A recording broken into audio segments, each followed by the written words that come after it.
आज आप सुनेंगे खतरनाक हाथी की कहानी। कहानी का नाम है 1 और 1 11। एक बार की बात है कि बनगिरी के घने जंगल में एक उन्मत्त हाथी ने भारी उत्पात मचा रखा था। वो अपनी ताकत के नशे में चूर होने के कारण किसी को कुछ नहीं समझता था। बनगिरी में ही एक पेड़ पर एक चिड़िया व चिड़े का छोटा सा सुखी संसार था। चिड़िया अंडों पर बैठी नन्हे नन्हे प्यारे बच्चों के निकलने के सुनहरे सपने देखती रहती। एक दिन क्रूर हाथी गरजता चिंगारता पेड़ों को तोड़ता मरोड़ता उसी ओर आया। देखते ही देखते उसने चिड़िया के घोंसले वाला पेड़ भी तोड़ डाला। घोंसला नीचे आ गिरा, अंडे टूट गए और ऊपर से हाथी का पैर उस पर पड़ा। चिड़िया और चिड़ा चीखने चिल्लाने के सिवा और कुछ न कर सके। हाथी के जाने के बाद चिड़िया छाती पीट पीट कर रोने लगी। तभी वहां कटफोटवी आई। वो चिड़िया की अच्छी मित्र थी। कटफोवी ने उनके रोने का कारण पूछा तो चिड़िया ने अपनी सारी कहानी कह डाली। कटफोवी बोली, इस प्रकार गम में डूबे रहने से कुछ नहीं होगा। उस हाथी को सबक सिखाने के लिए हमें कुछ करना होगा। कटफोवी ने समझाया, 1 और 1 मिलकर 11 बनते हैं। हम अपनी शक्तियां जोड़ेंगे। कैसे? चिड़िया ने पूछा। मेरा एक मित्र वीनाक नामक भंवरा है, हमें उससे सलाह लेना चाहिए। चिड़िया और कटफोवी भंवरे से मिली।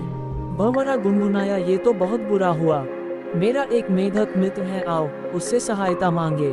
अब तीनों उस सरोवर के किनारे पहुँचे जहाँ वो मेघ रहता था। भंवरे ने सारी समस्या बताई। मेढक भर्राए स्वर में बोला, आप लोग धैर्य से जरा यहीं मेरी प्रतीक्षा करें, मैं गहरे पानी में बैठकर सोचता हूँ। ऐसा कहकर मेढक जल में कूद गया। आधे घंटे बाद वो पानी से बाहर आया तो उसकी आंखें चमक रही थी। वो बोला, दोस्तों, उस हत्यारे हाथी को नष्ट करने की मेरे दिमाग में एक बड़ी अच्छी योजना आई है। उसमें सभी का योगदान होगा। मेढक ने जैसे ही अपनी योजना बताई, सब खुशी से उछल पड़े। योजना सचमुच ही अद्भुत थी। मेढक ने दोबारा बारी बारी सबको अपना अपना रोल समझाया। कुछ ही दूर वो उन्मत्त हाथी तोड़फोड़ मचाकर व पेट भरकर कोमपलों वाली शाखाएं खाकर मस्ती में खड़ा झूम रहा था। पहला काम भंवरे का था।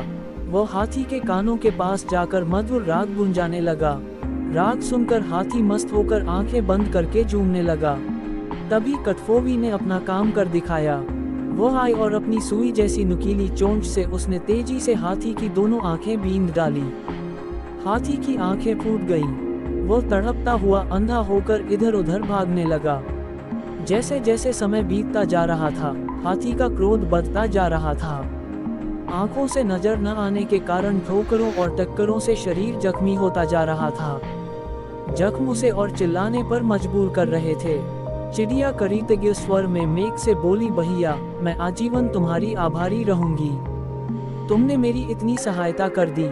मेघ ने कहा, आभार मानने की जरूरत नहीं, मित्र ही मित्रों के काम आते हैं। एक तो आंखों में जलन और ऊपर से चिल्लाते चिंघाते हाथी का गला सूख गया। उसे तेज प्यास लगने लगी। अब उसे एक ही चीज की तलाश थी, पानी। मेघ ने अपने बहुत से बंधु बांधवों को इकट्ठा किया और उन्हें ले जाकर दूर बहुत बड़े गड्ढे के किनारे बैठकर टर्राने के लिए कहा। सारे मेघ टर्राने लगे। मेढक की टर्राहट सुनकर हाथी के कान खड़े हो गए। वो ये जानता था कि मेढक जल स्रोत के निकट ही वास करते हैं। वो उसी दिशा में चल पड़ा। टर्राहट और तेज होती जा रही थी।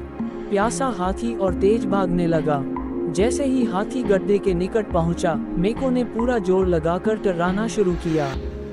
हाथी आगे बढ़ा और विशाल पत्थर की तरह गड्ढे में गिर पड़ा, जहां उसके प्राण पखेरु उड़ते देर न लगे। इस प्रकार उस अहंकार में डूबे हाथी का अंत हुआ।